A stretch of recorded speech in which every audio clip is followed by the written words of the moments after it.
What I wanted to talk to you today about is foot stability.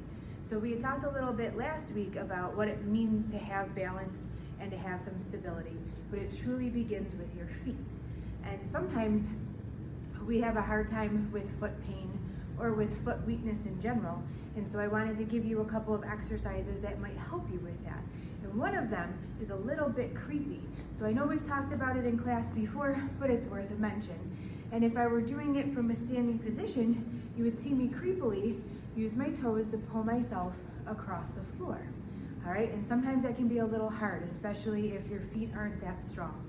So the best way to do it is to get yourself nice and comfortable. Maybe you're watching TV, maybe you have some horrible commercials you wanna skip through, but what you can do is use that time to use your feet and crawl across the floor and then bring them back and do it again.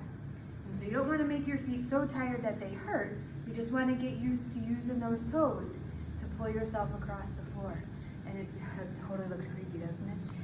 But what it's gonna do is it's gonna help strengthen up your toes and this part of your foot, okay? And another thing that we do is these like heel raises. All right, so you can do it again from sitting down, where you're just lifting up on your toes and coming back down, up and down. And by sitting down, we take a lot of the weight off of our ankles, especially if they hurt or if your feet hurt. So this is gonna be a good way to help get that ankle strength that we talk about. Another thing you can do is you use your countertop. You're making coffee. I know we talk about this like we have all the time in the world when we make our coffee, but use your counter. Use that balance.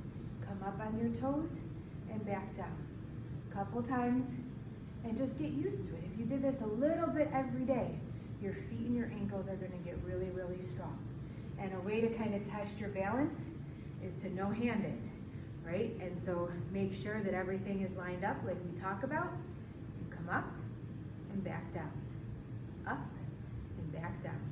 And that's gonna help build some strength in your feet and ankles and give you the stability that you need to increase that balance.